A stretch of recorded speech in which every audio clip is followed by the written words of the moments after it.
Welcome to the Peaceful Political Revolution in America podcast. I'm John Mulkins. Constitutional scholars like Dean of Law at UC Berkeley, Erwin Chemerinsky, Sanford Levinson, and George Van Cleve have been calling for constitutional reform for a long time. They say we will not solve the climate emergency until we repair or even replace our outdated and now dangerous Constitution. Climate scientists, more than most political scientists, understand our climate is in serious trouble, and governments are failing to address the gathering threat of the climate emergency. Johan Rockstrom, Michael Mann, David Suzuki, Jim Hansen, and Paul Beckwith, and many others are predicting a pretty grim future for humanity. The chronology of climate-related unnatural disasters is rapidly escalating. Unprecedented Crime by Peter Carter and Elizabeth Woodworth is a rich, legally grounded indictment of our government's failure to act. Unprecedented Crime by Dr. Peter Carter and Elizabeth Woodworth is a richly, legally grounded indictment of our government's failure to act. Peter is concerned, and like many, getting more concerned every day. I want to understand his frustration over the failure of government to respond to this unprecedented crime and to discuss his thoughts on game changers for survival. Confronting the climate emergency with Dr. Peter Carter takes listeners deep into the link between ecological collapse and political malfeasance. From David Suzuki's call for a climate revolution to COP30 in Brazil, to Bill Gates's inequality blind spot and the visionaries behind the Venus Project, this episode asks the hardest question of all. Can we confront the climate emergency before it is too late? Dr. Carter and I explore the crime scene and the power of citizen action, the technology shaping our future, and constitutional reform in this episode of the Peaceful Political Revolution in America podcast. Because democracy, like all living things, must evolve or perish. I hope you enjoy this episode. Please leave your comments below, and if you do enjoy this presentation, please like and subscribe.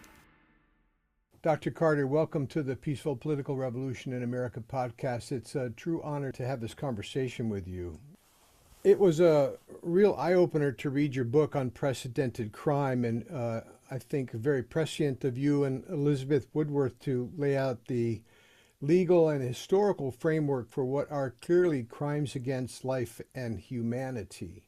Yep. You have a Yep. deep understanding of that framework, which we'll get into shortly. But first, I thought it might be nice to give our listeners a brief history of the Climate Emergency Institute, which you founded in 2009.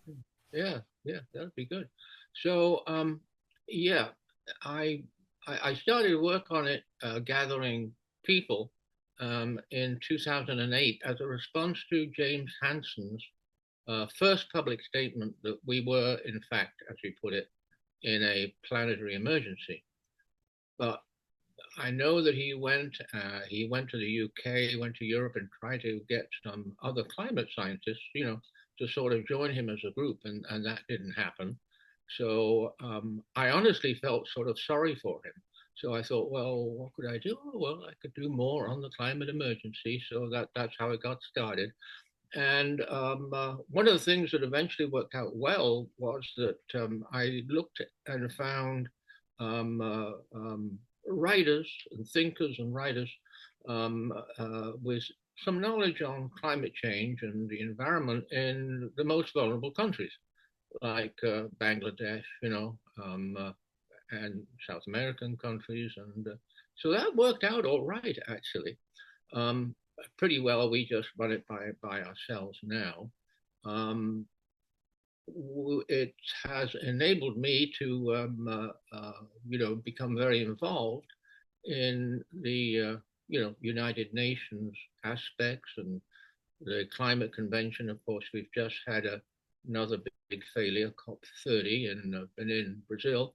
The United Nations departments, FAO, Department of Agriculture, they put out requests for input from stakeholders. So through that, we became a major stakeholder with the United Nations, and that was I'd have to say that was kind of fun, because I felt I was really contributing to something.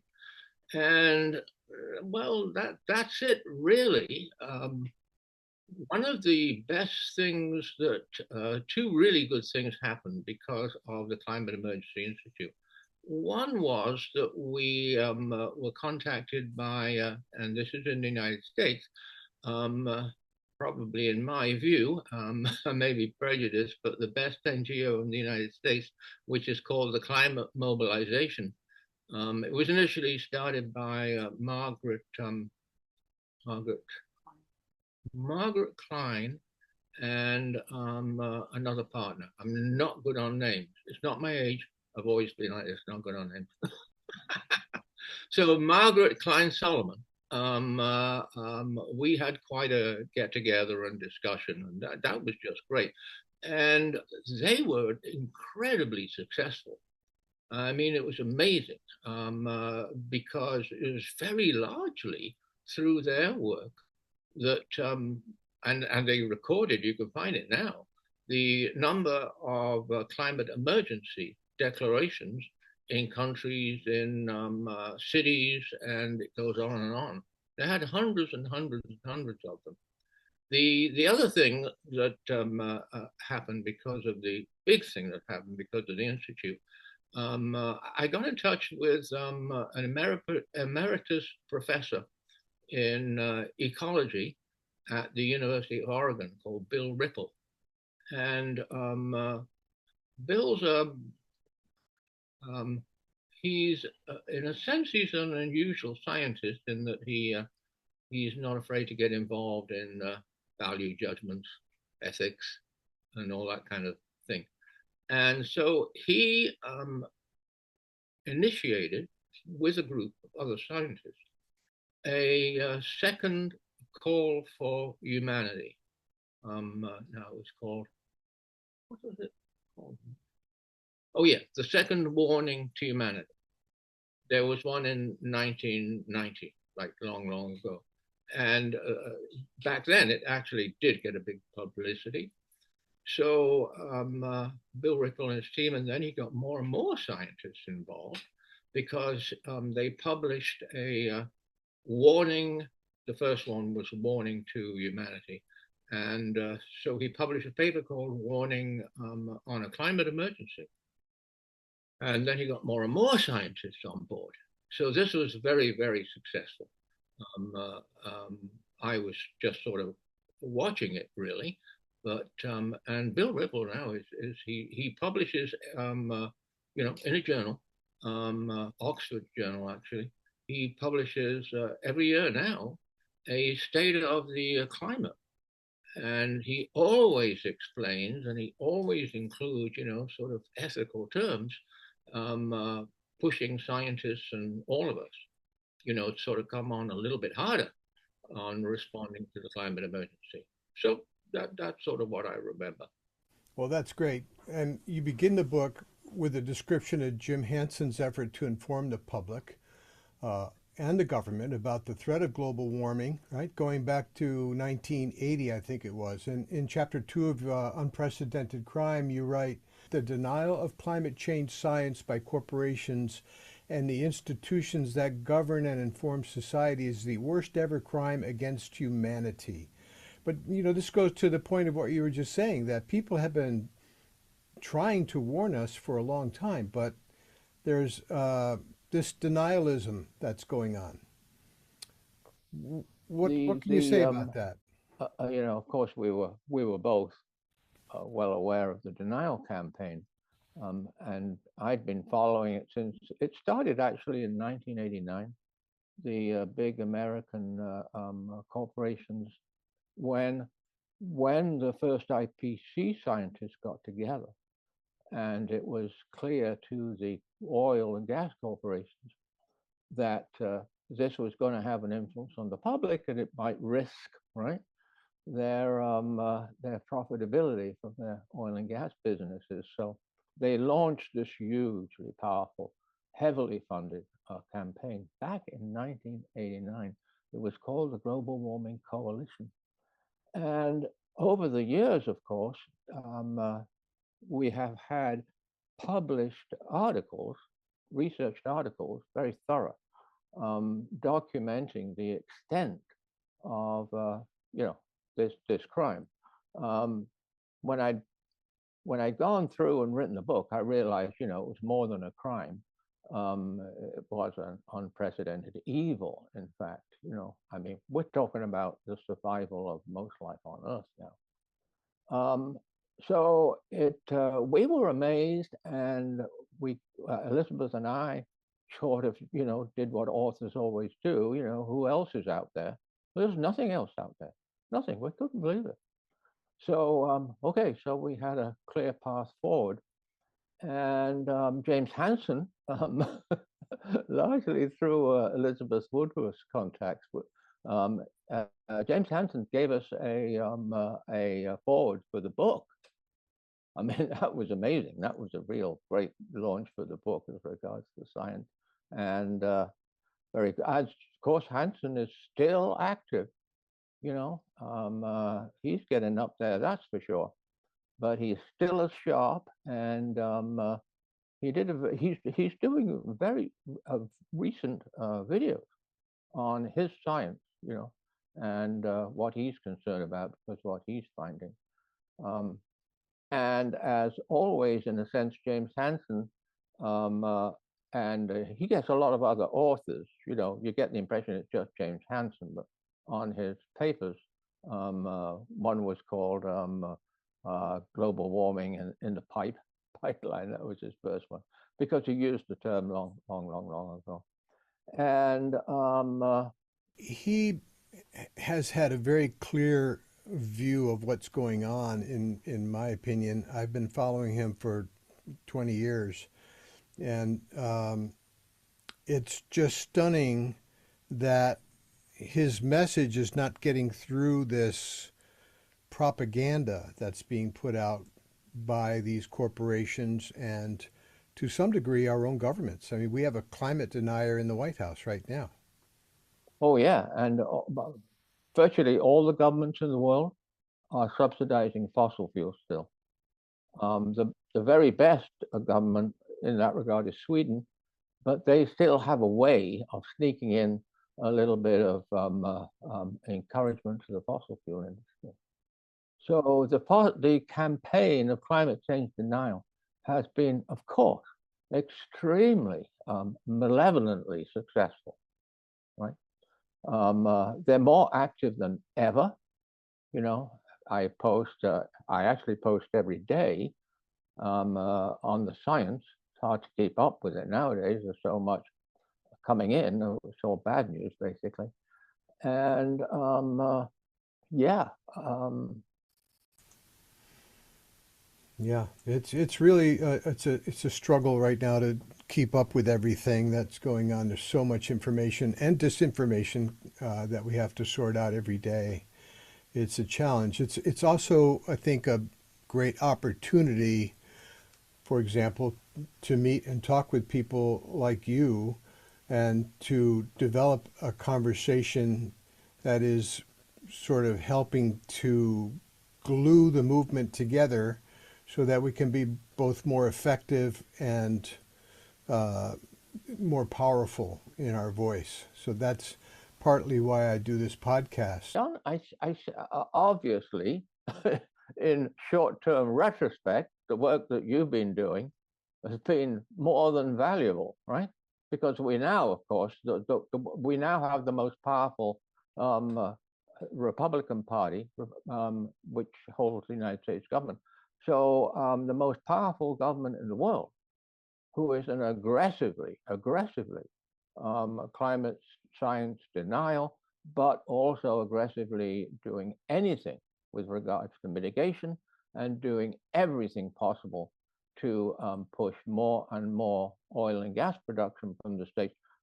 Most people won't know that the United States is the world's leading producer of both oil and gas. Nothing could be more valuable, and I'm sure you're very upset about what's happening. But obviously, your work has been very important. Yeah, I am very upset about it, and I think we have a very tight timeline to make our future brighter. We have to act pretty quickly in order to meet the challenge that's ahead of us. And I'll get back to some of those points in a little bit, but you write in your book, high emitting governments are still declining to act upon the science, that saving the planet over the long term can only succeed with 100% fossil fuel conversion to clean energy, zero deforestation, and zero cement making, which burning limestone emits CO2. And these governments continue to ignore the will of the global civil society. So getting back to something you brought up earlier, COP30 concluded on the 22nd of November this year with a compromise agreement called the Global Montreal, or I think it's the Berlin Political Package, and which was they've got a Brazilian name for it. I should have looked it up. Right, and it was focused on climate finance and adaptation, but notably stopped short of including an explicit binding commitment to phase out fossil fuels from the original text. Can you speak about the corruption of government and the role of private capital at the COP? It would interest you that the worst thing of many aspects about how the 1992 United Nations Climate Convention is managed and pursued by the Climate Secretary of the UN. It is completely, totally an undemocratic process. The public never, ever, gets a look at it. The negotiations continue behind closed doors. The negotiations, of course, are, and really, after when I'd written a little bit about COP30, I realized, oh my God, in a sense, this is going back hundreds of years. Because we've got all of those indigenous people, in their traditional, right? And lots of them made it to Benin. And they were demonstrating to try and get involved in the process. Mm-hmm. Well, of course, that didn't happen. So we really do have the sort of European power, right? Still being exerted, right? Against the indigenous peoples of very, very large countries here. So that's pretty shocking. But no, and you can ask questions about, why I say it's not just undemocratic, it's anti-democratic, actually. What happened to COP30 was absolutely dramatically amazing. There was another COP, which we thought would be a disaster, the 28th conference. It's the conference of the parties. That's why they're called COPs. And that was United Arab Emirates, and the president of the COP conference was he was a major oil executive, major in United Arab. So we thought, well, we're certainly going to get nothing out of this. But surprisingly, the result of COP28 was amazingly good. That was, you may remember, there was a lot of publicity. Oh, wow, this is the start of the end of the fossil fuel industry and the start of a possibility, of some kind of reasonable survival in the future. So what COP30 did, they removed all of that. And they did it in a very, very devious manner. So we always have this situation in which we've got the most vulnerable peoples, and they are pushing for assistance, technology, funding, which is required in the convention. The convention still spells out in no uncertain terms that the most developed countries, they have agreed, and it's their responsibility to provide this. Well, of course, they've always said no and found ways out.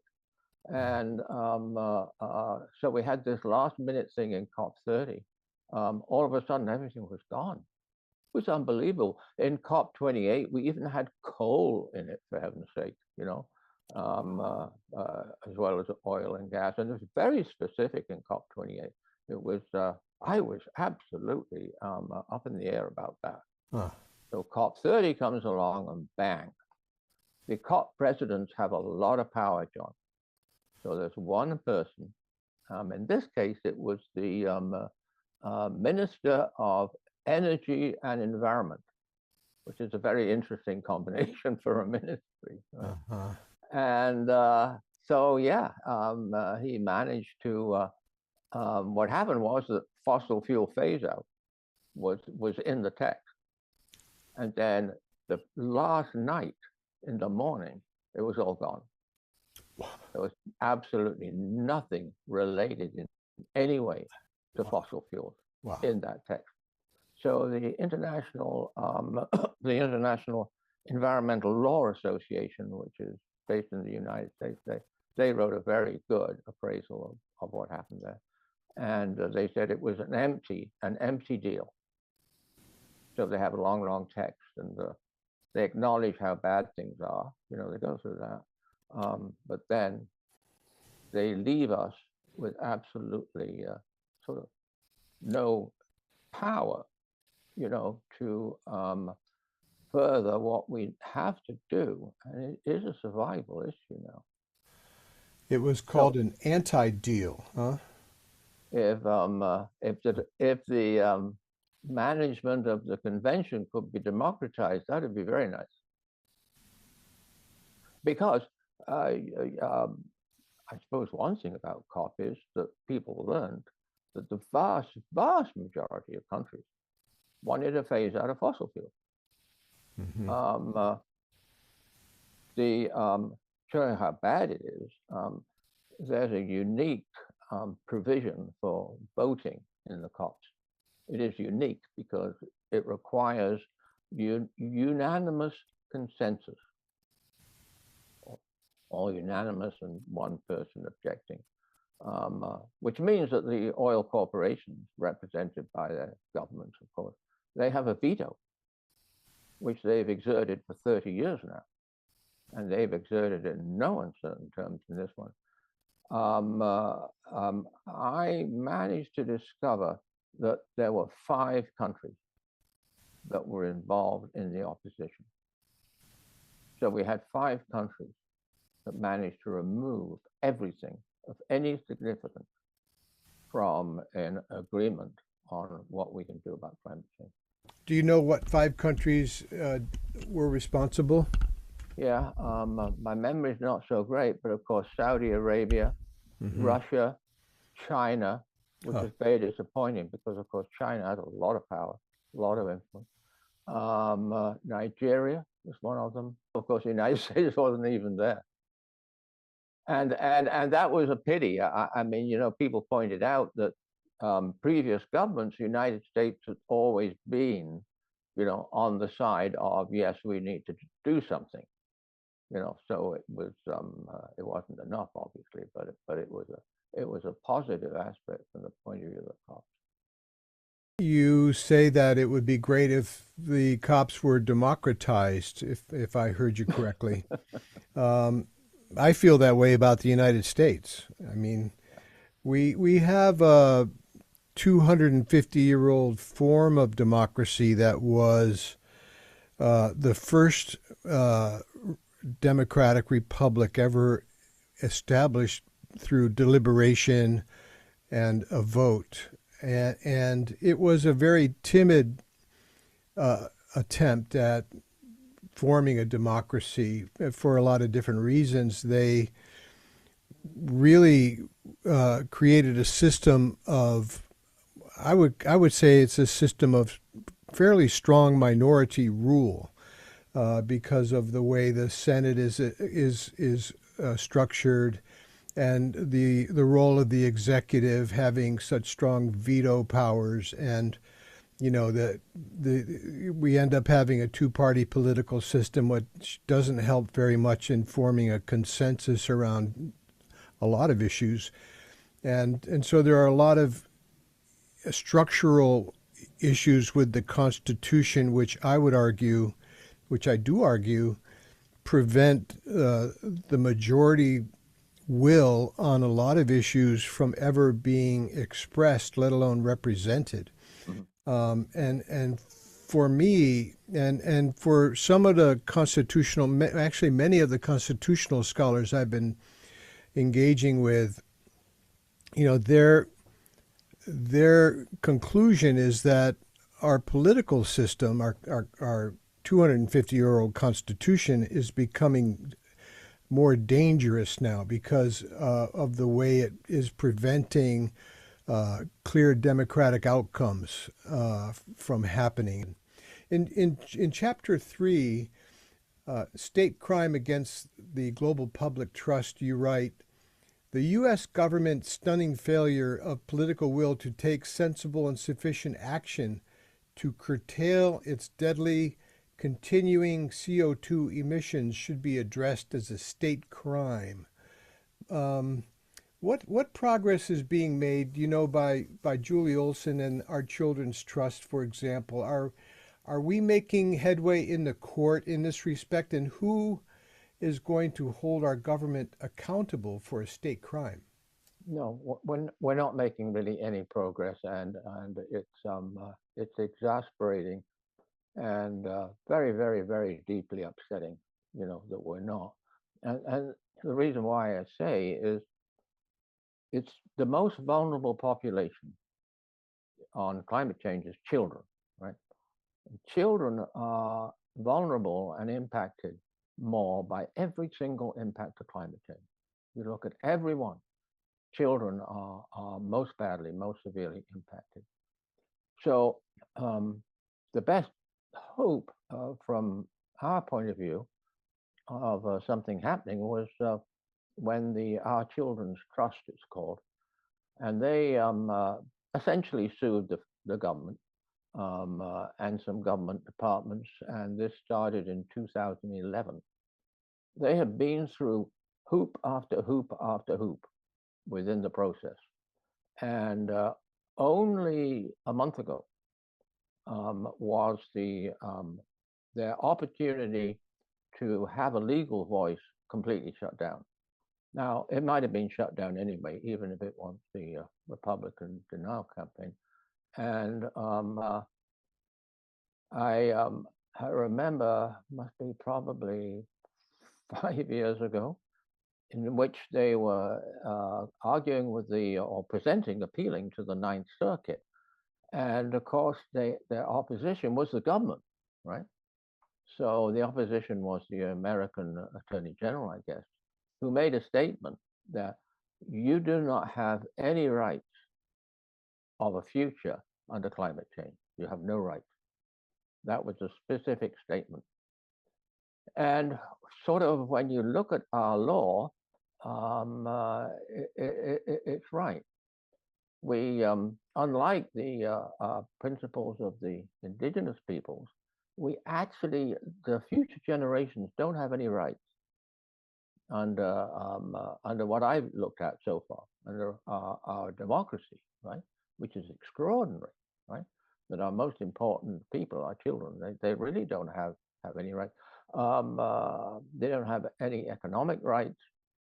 From the point of view of climate change, it's even worse because the way economics is run by the governments, all the governments, is that the big oil corporations and other corporations, that pollute and are destructive to our environment, which our life depends on, the costs to us are what they call deferred. The reason why they do that is fascinating, okay? They have two reasons. One is that, well, the children or our grandchildren will be way better off than we are because they'll have way more technology, right? And the other reason is just basically that the law, I guess, says they don't deserve it. They don't count. So of course we don't have future generations in our democracy, which is really interesting because, and I mean, you'll know way better than me, but when the Constitution and the government, independent government, was set up in the United States, they took the model of the Iroquois Confederacy, their great law of peace and government, and and but of course they missed out the two things which were vitally important. They didn't put in future generations, and as you well know, the indigenous people all over the world have something in terms of it's a priority to look at and preserve the rights of eight generations. So that's well known. But no, that wasn't in, and the Earth isn't in, right? So of course the Iroquois of the time and today very, very vocally, the indigenous peoples, bless them, are always out on the front line for Mother Earth. Yeah, well, George Washington was the richest person in North America, and he chaired the Constitutional Convention of 1787. So it's not surprising that we have a system that protects wealth and property above all else. And it's a shame too, but James Madison is famous for having said that the primary purpose of government is to protect the minority of the opulent from the majority. Oh, really? Oh, yeah. Yeah, he was. In fact, several of the framers were very upfront about this. Of course, only a very small segment of society could engage in political activity at the time. You had to be a property owner to vote, and so they were nominating senators to Congress, not electing them, and it was a very tightly controlled operation from the beginning, which I would argue led to the Civil War and the loss of 600,000 American lives, which could have been spared had we had a more democratic constitution, a more democratic form of government, which was able to resolve these issues. That was of course a horrible bloody war, was it not? I mean, absolutely awful. And Chris Hedges is I watched his video, and his latest book is that All War is Evil. And of course, out of the Civil War came that actually really good statement, and it's better than anybody realizes. The statement from General Stonewall Jackson that war is the sum of all evils. Well, he made that within a sort of speech in which he appealed as a leading general, right, to not be so enthusiastic to go into war. He coined the term, "I'm amazed at how enthusiastic people are, to go into this situation, and split into two sides and not work towards an agreement and a peaceful settlement." And at the end of that, he said, "Because war is the sum of all evils."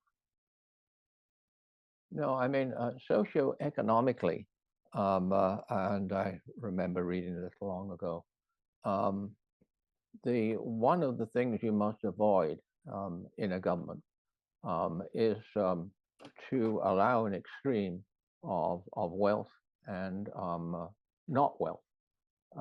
That is always inherently destructive. It always ends in something terrible, which gets more and more terrible. And of course, with the law, the corporations manage to be treated as personalities, single persons, right? So they have. It's really ironic, isn't it? They have a sort of democratic right, powerful though they are, right, and powerful over politicians, which is well known. And yeah, that's Yeah. the and the indigenous people. Of course, this is one of their principles. You know, one of their principles is that we rate our tribe or our government or whatever by who is the poorest person, Ah, right? So as a result, of course, there are essentially no poor people in an indigenous culture. Everybody is treated the same. Not only everybody, every species wow. is treated the same. Yeah. Well, you make a beautiful statement at the end of the book, and I want to get to that when we finish. But in part two of your book, it's called Game Changers, and you suggest several game changers like energy subsidies and tax reform, human rights-based legal challenges, market leadership, as well as technological innovations. So we're about a little more than halfway through our hour. What game changes are you most excited about? And would that be like nuclear fusion or small fusion reactors? What excites you most about these game changers? This was the fun part of the book. Yeah. No question about it. I mean, everybody was telling us, you have to have some hope in the book. Um, uh, I'm a little bit cynical about hope because of what's happening to the world. But yeah, it was great. I mean, there are all kinds of huge breakthroughs on how we can use better renewable energy and more renewable energy. So we sort of tried to go through them all. Of course, we realized that emissions had to go down basically on an immediate basis. The IPCC has been saying that for some years. They put it very strongly in their last 6 assessments that global emissions have to be declined on an immediate basis by 2025 at the latest. So that's the scientific statement, right? So we realized that fossil fuels had to be completely, that there's no hope for us, none, for our children or grandchildren, if we have any fossil fuel. And that's a direct result of the science. It's kind of obvious when you look at it, but it's also a direct result of the science because of the long lifetime of carbon dioxide and things like that. So we were presented with sort of impossible nuts to crack. One of them is aviation, but we managed to find some really what we thought were good alternatives, safe alternatives that don't destroy the environment for aviation, air transport. I personally was very interested in the theoretical advances that have been made for small fission reactors. Now, James Hansen made himself rather unpopular amongst the environmental movement because he and some other authors on economics and energy, they published a paper explaining the difference in the death rates that fission energy, which everybody is scared of, it's reasonably to be scared because of Chernobyl and Fukushima, but it's not reasonable to be scared because that applies to all nuclear energy, because nuclear energy is basically a lowest carbon energy. And the longer you've had your nuclear energy plant, of course, the lowest the carbon footprint is of that reactor, that source of energy. So yeah, James Hansen argued quite strongly that we must not give nuclear energy, but in actual fact, we must develop the compact reactors, the thorium reactors that we know are certainly way, way safer, if not inherently safe in actual fact.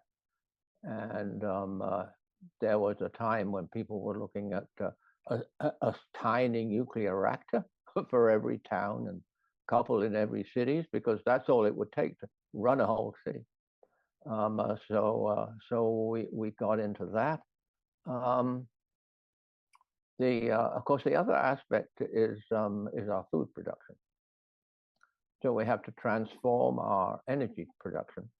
And actually, a paper's just been published on this from Johan Rockström and his team at Potsdam Climate Institute. And um, uh, they make it very clear where we're headed. And their conclusion is that there are two essentials, and one is to transform our energy production, in which it's 100% no fossil fuels. But also, I was rather pleased to see that they had transformed our food production, because that's a huge carbon source. I have a friend, an acquaintance here in the Bay Area, Uma Valetti, who has a company called Uprise Foods, and he is producing meat in a laboratory, and All right.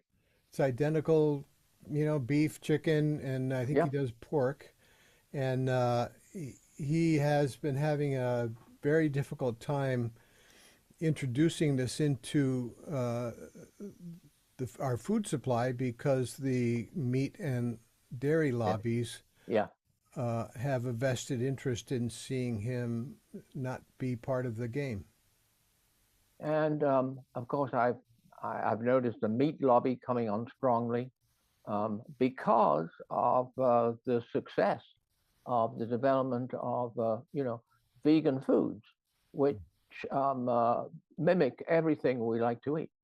Like we we had a vegan tuna salad the other night, Nice. and it's completely vegan, and you can't tell the difference. I remember what the taste was, Uh-huh. and chicken, anything you want to mention. Right? Yeah. The industry, the initiatives, they have developed them, and they are marketing them very successfully. So the meat industry, huge corporations like Cargill, etc., they have the best psychologists and sociologists in the world, and they are incredibly, in my view, sort of horribly, but they're very, very effective in affecting how people think about things. Yeah. Oh, yeah. They understand that. They know how propaganda works. They know how to control the narrative. Yeah, yeah, Yeah. yeah, that's right. Yeah. It's shocking that they do that, but then again, the profits are so seductive that you could say it's just a form of corruption, really. That's all it is. Um, you talk also in Game Changers. You talk also about the role of civil resistance. So I'm familiar with what Roger Hallam is doing. I know Bill McKibben. Um, you spoke a little bit about our children's trust. Um, it seems to me that civil resistance is not very effective overall, but maybe I'm missing something. What's your feeling about the role of civil resistance in this Yeah. Well, struggle? Roger Hallam always talks about the success of the suffragettes, you know, Yeah, which is, of course, a very well-known way, and of course, Gandhi's Salt March, right? yeah, yeah, So he's right that there have been amazing things which have been achieved by civil resistance, but we live in a very different age now. yeah, Our governments sort of know practically everything we do, right? yeah, So, and of course, Paul Roger, he was given a 5-year jail sentence.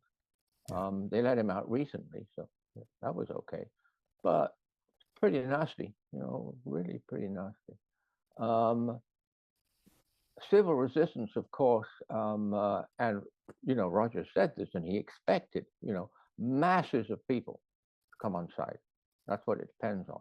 hmm, But we are essentially, you could say, we're socially engineered, by our media.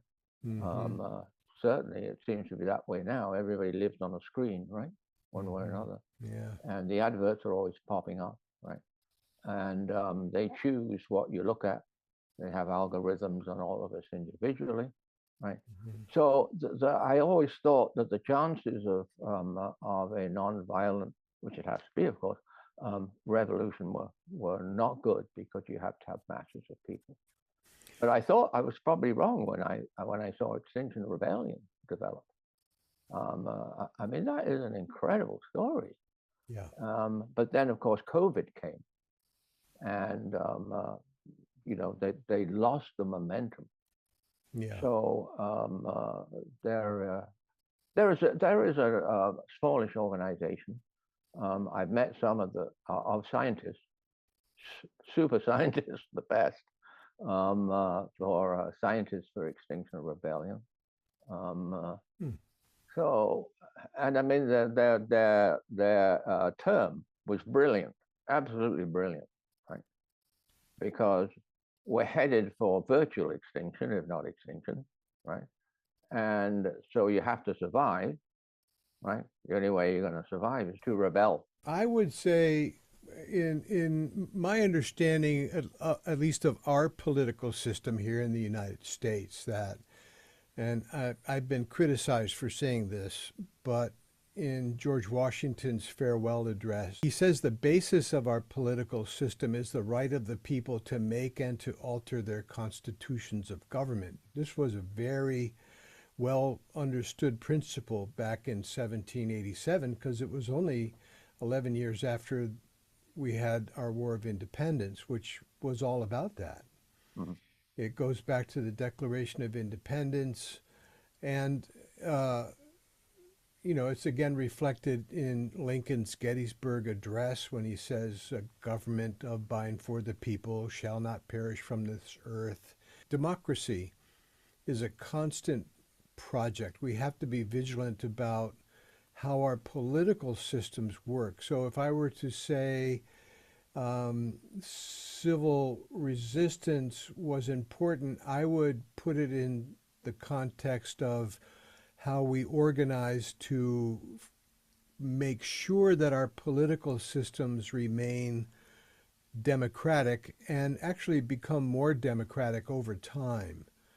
And I think there's not enough focus on organizing as a people to ensure that our political systems are actually working to serve the majority of people, which is what they're supposed to be doing. And they're clearly not doing right now.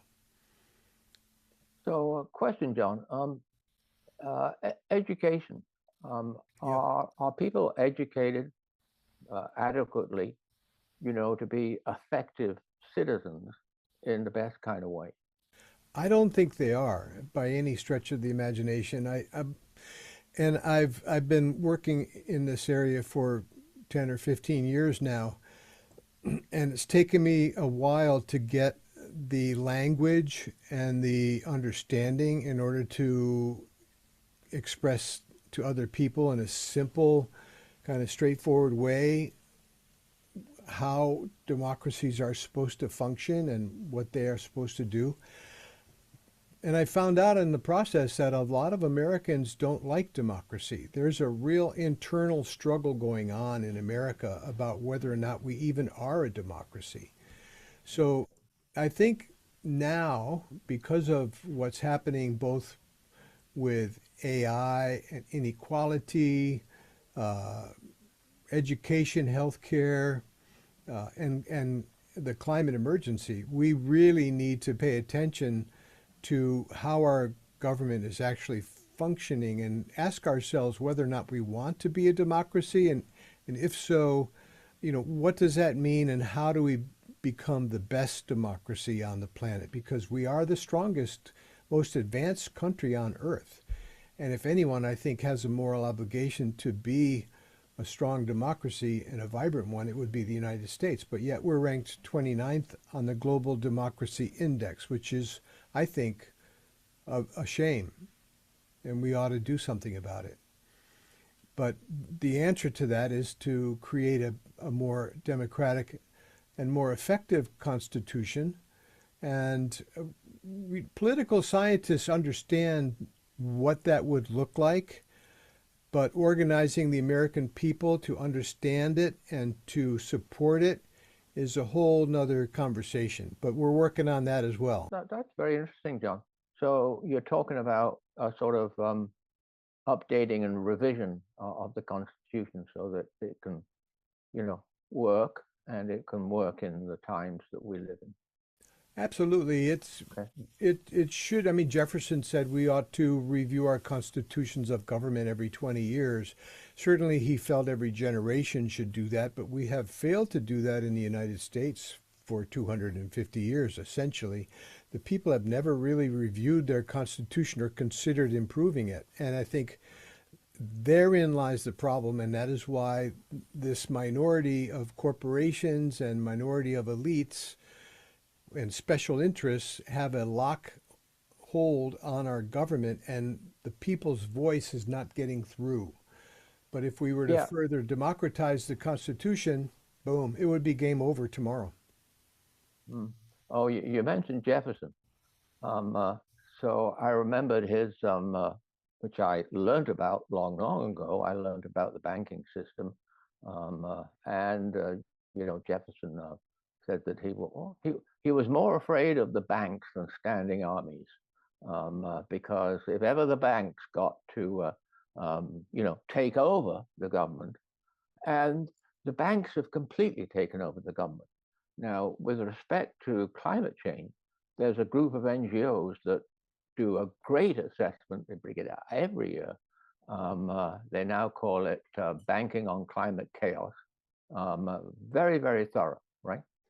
But I learned as I was getting more and more into environmental matters, and because I was initially working on pollution, that sort of got me to air pollution, that got me to global warming long ago, that the banks really run everything, and somehow they still remain under the radar. I mean, it's absolutely incredible. They set our interest rates, for heaven's sake. No, it's a very problematic system that we have. Both our economic and political systems need to be revitalized and I would say democratized.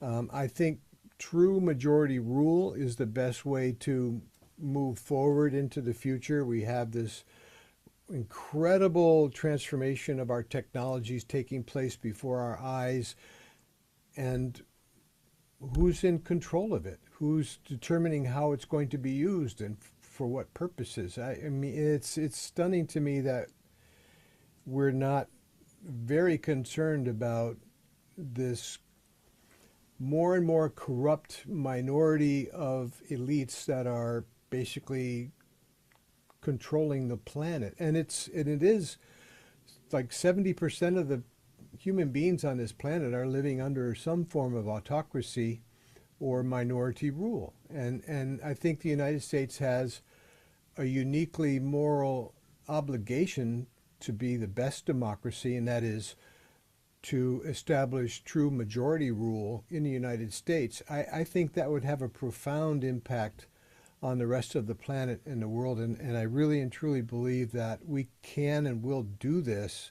It's going to take a movement of movements, a coalition of movements to do it. But I think we're on our way towards that conversation for sure, and in the beginning stages of developing a concrete action plan to actually make that happen in the United States. That's how the climate mobilization started, and they've been, as an organization, as an NGO, and achieving results. They've been very, very successful. Um, uh, um, Bernie Sanders, was great. He got in touch with them, and he realized, of course, what was going on with the climate. So he certainly had a voice, and he still has a voice. Oh my God, he's amazing. So mobilization, and Lester Brown, who's in retirement now, but he was highly, highly respected American because of his wide range of expertise.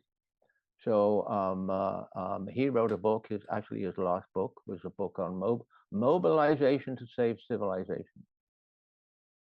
So I think the revitalization word, that's great. You know, words matter. Our words are chosen for us by the money system. Yeah. They're very good at doing that. You write the U.S. government's stunning failure of political will to take a sensible and sufficient action to curtail its deadly CO2 emissions should also be regarded as a state crime and an international crime. And I just,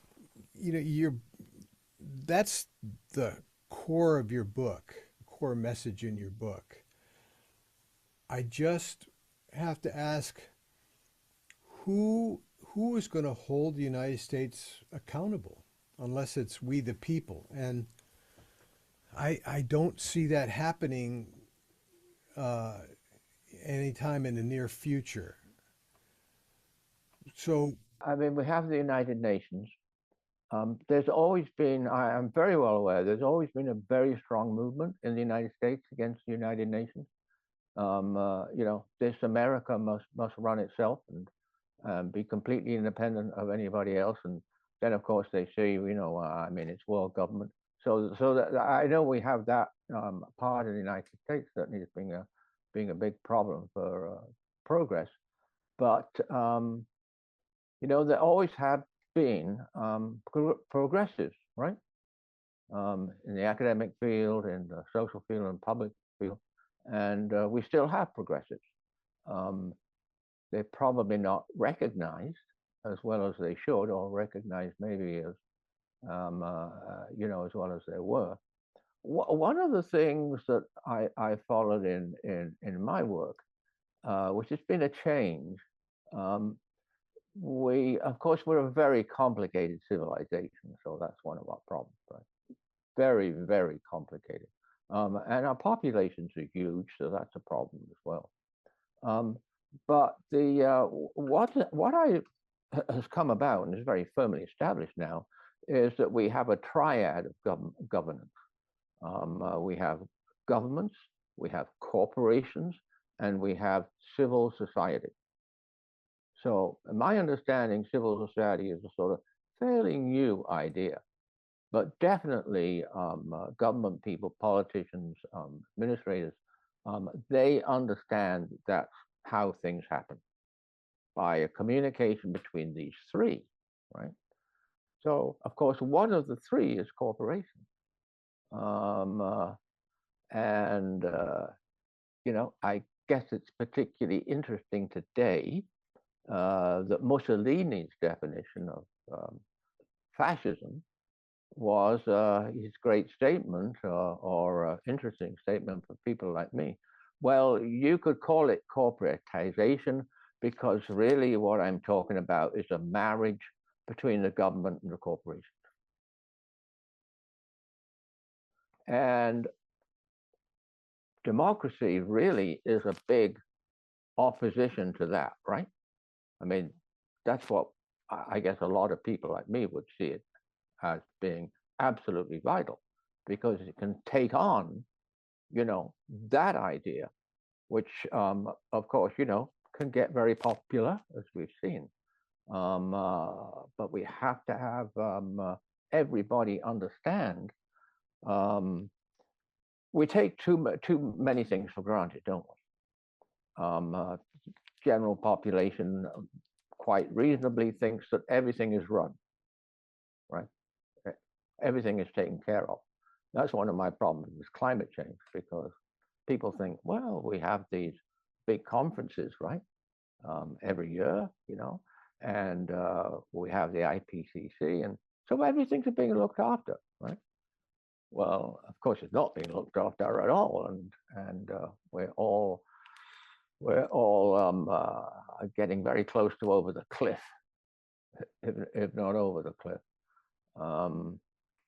So yeah, I see your idea about revitalizing democracy for sure. And that would involve everybody rethinking, right? Correct. Yeah, Yeah.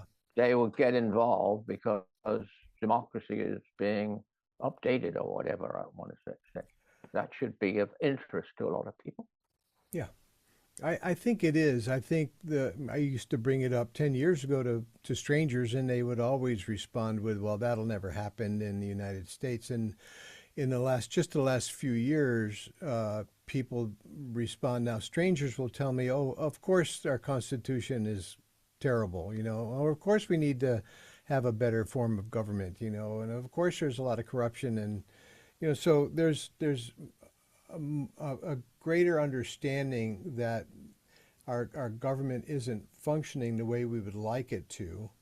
And I think with that, a tremendous opening for a conversation about how we can change our Constitution to make it more effective. I interviewed a very well-known political scientist. His name is Aaron Liphart, and he wrote a book called Patterns of Democracy years ago. He's retired now, a wonderful guy who lives here in the Bay Area. And he suggested that there were a few fairly straightforward changes we could make to our Constitution if we wanted to have a full democracy in the United States. And the first thing he recommended would be that we adopt a system of proportional representation for our elections. And then the other one would be to abolish the Senate, or at a minimum to weaken the power of the Senate and get rid of the Electoral College, of course, publicly financing campaigns, granting statehood to DC and Puerto Rico, reforming our primary system. So if you had a wish list of 10 things that you could do to change our Constitution, and you could have that ratified by the American people because they wanted to have a more democratic society, one that actually functioned, those would be the kind of changes that we would advocate for. And I think there's a simple, straightforward narrative to introduce that information to Americans that they can digest pretty easily. Well, because of the obvious blatant corruption of the present government, I mean, it's just tragic, that the Republican Party, has all three houses now. So, or how you call them, divisions of power. I guess nobody ever expected that would happen, right? That one party would be the entire government, because the whole theory is that you'd have another, who could keep an eye on things and keep under control. So, so that's tragic. And the other thing that is tragic is that, it's amazing in my lifetime. I mean, everywhere, but particularly, I guess, in the United States, we have seen a minority of people acquiring more and more and more and more wealth. And like now, every year, they're getting more wealth. And it's tragic because that's completely deadly. It is. And look what happened after the Civil War, too. We had the beginning of the Gilded Age just 10 years later. I mean, oh, is that right? Yeah. So you go through the Civil War, and then by 1860, 65, it was over. By 1870, it was the rise of the robber barons. And this was all facilitated through the government, intervention to create monopolies, to create power and wealth for people, and to create a strong military. Of course, that was a big part of it. And this is, we're kind of still in that mode, where the minority of elites in this country still have orders of magnitude more power and influence than the average person. So this, to me, is unacceptable anymore, especially in light of what they are doing to our environment and our climate. I just can't allow that to continue. I mean, in my mind, it's the responsibility of all of us who are alive today to make that change, which it does bring me to another question I had, which was in the draft preface of Sophie's Planet, Hansen writes, "Today, after decades of experience with governments, I am a witness with an understanding of the suffocating impact of special interests on democracies and the reasons that government have failed to take effective action on climate. Goes, I am certain that young people can play a leading role in forging the revolution that is needed to not only restore a propitious climate, but also restore civility and effectiveness in our democracy." I hear this a lot, and I love Jim Hansen. I have enormous respect for his work. But we're still breathing, we're still alive. We can't shove this problem off onto the shoulders of young people right now. I absolutely, totally agree with you, John. I mean, I Yeah, always have, you know. yeah, Um, I mean, I'm still at my ripe old age, you know, trying to keep involved in this because, you know, I believe it's my duty, right? You know, yeah, yeah, and everybody does love children. Actually, they really, really do, right? yeah, yeah, They just don't think they're loved through enough at the present time. yeah, But yeah, no, no, no, it's our responsibility. yeah, Okay. All we seem to be saying is, don't worry, hope will look after everything, right? And as you say, you know, years ago, many years ago, I became astutely aware of the fact that, but this is when the sort of original denial campaign was having some effect. And so people realized that I was interested in climate change. So they'd ask me about it, you know, and I would always get the same answer. And even when, and this stuck with me a very, very, um, uh, I don't know, because I'm a Brit. I went back to Britain, okay, see my parents who are still alive and well, though, and I met their friends, and they said, "Peter, we hear you're interested in climate change." And I said, "Yeah, yeah." And they all said the same thing. Well, our children will be able to fix that, or it'll be our children who will fix it. So I couldn't agree with you more. I think that's a huge problem in you know, in our complacency, in our apathy, in the face of what this very recent paper, a climate science paper, called the ultimate challenge to humanity. So they got it right in this paper, because that's where we're at right now.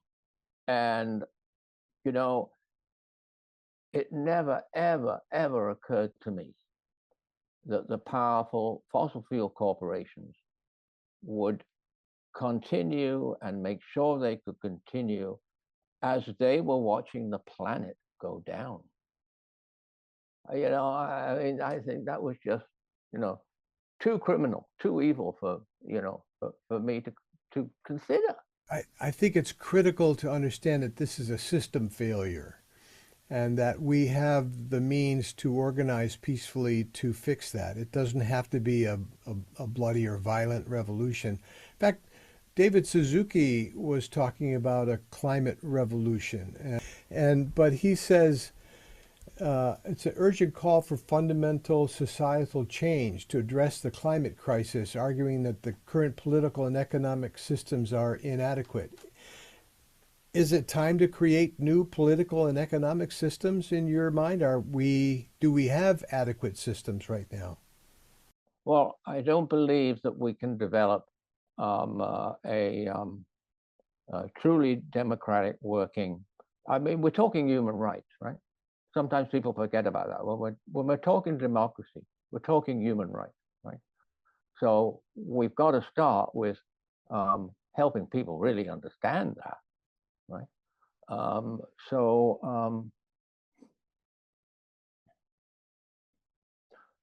I don't think we're going to get anywhere without a revolutionary change to our economics. I guess I was lucky. 25 years ago, I got involved with the Council of Canadians here, and a very, very good group, because they're a typical example actually of what we need to have a democracy work, because we have to have groups of people, right? Not just a few, who are able to really educate, the general public into dangers that we're in, and a lot of people, of course, don't think there's any solutions to these things. Right? Climate change is huge, huge. So we can't solve it. The scientists have been very good at sort of addressing that argument, and the climate consensus people have been very good. No, no. We really, really have all the solutions. And this is what the very pleasant experience in writing that book was, realizing how many.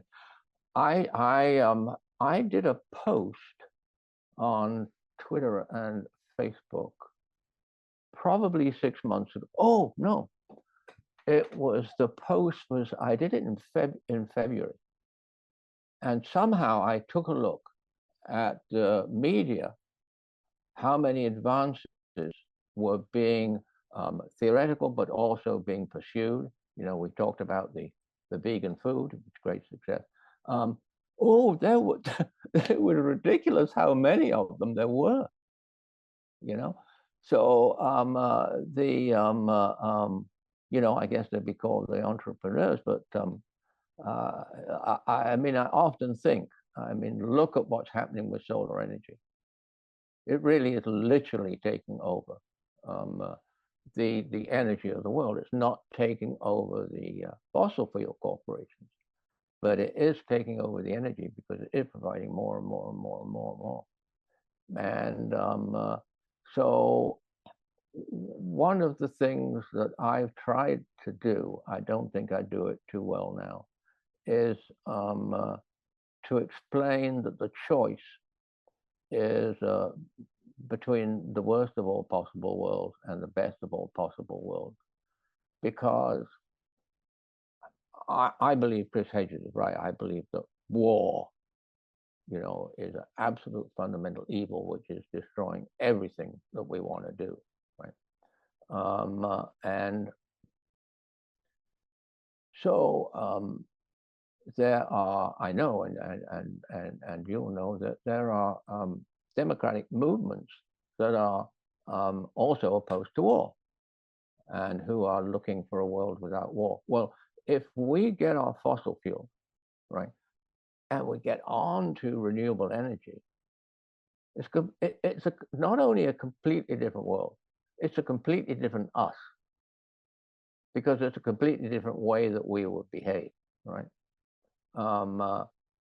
Fossil fuels are terrible with regards to war because they are localized, unlike, distributed renewable energy. They are very localized, particular places in particular countries.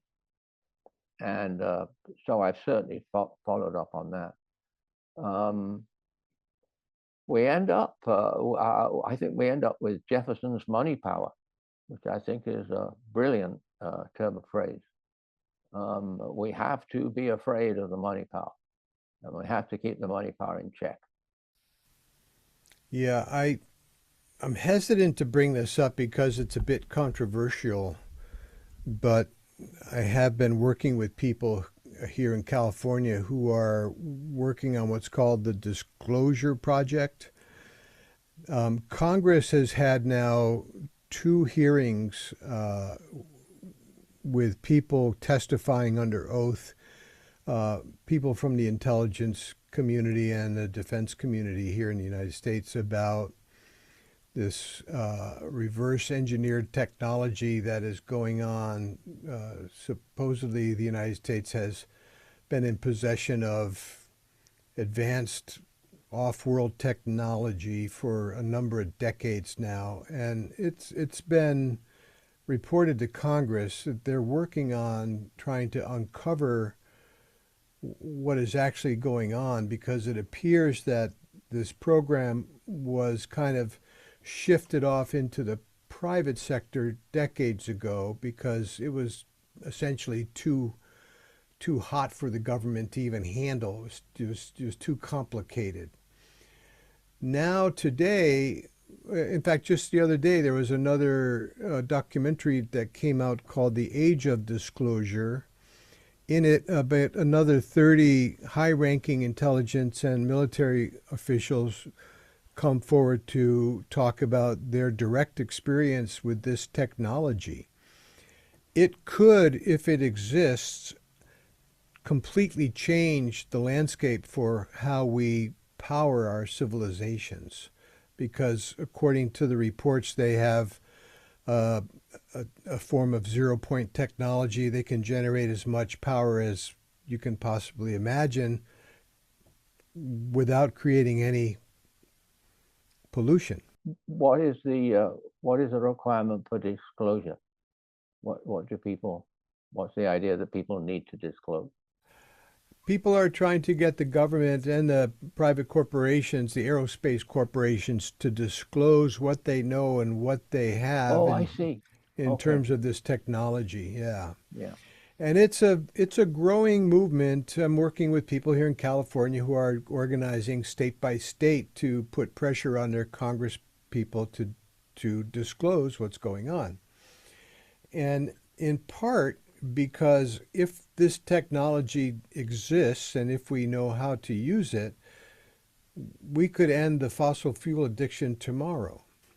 Again, I think all of this stuff comes down to developing stronger, more robust, more effective democratic institutions and a more democratic economy. Like I love Richard Wolff. I don't know if you know him, but he talks a lot about democracy in the workplace. I think those are kind of the solutions that will work best. Oh, yeah, I completely agree. I don't think, unless you've got a democratic economy which is running your country, right? And as I say, democracy is linked to bound to human rights, so that would also be human rights. I don't think we're going to see a governmental, political democracy occurring. I think that's what, and that would be my big hope, because actually you can change the economics pretty easily, right? You know, I mean, and literally things change. Maybe people are beginning to become aware, particularly in the United States, that the economy is not really being run for the people. Yeah, no, we're waking up. I think it's dawning on a lot of people, even folks in the MAGA movement are beginning to realize. I saw a video the other day of, farmers in Arkansas and how terrible it has been over the last few years, not only because of the tariffs, but because of the consolidation of companies. Like there used to be 1,000 seed companies. Now I think there's only 3. There used to be a number of fertilizer companies. Now there's only 2. Farm machinery has also been consolidated. The media has been consolidated. I mean, we're up against a lot right now, but I think the vast majority of people on this planet are going to wake up pretty soon, and one day they will demand to have a true democracy. Oh, nothing is more certain. It depends how severe the waking up is going to be, I guess. But I'm afraid that's going to happen. The science is certain. Your book has made a profound impact on me. It's a remarkable read. We took our crime against humanity actually to The Hague. We were given the opportunity to present it to a committee at The Hague. And of course, I should have thought, I should have realized. And the very good people, but they said, no, crime against humanity is only in wartime. It doesn't apply to anything else. So what people, certainly like me, think a crime against humanity is, actually it's not. So there we go. We're always learning. Peter, thanks so much for the conversation. Bye-bye from Canada for now. All right. Down here in the lower 48. We'll talk to you soon.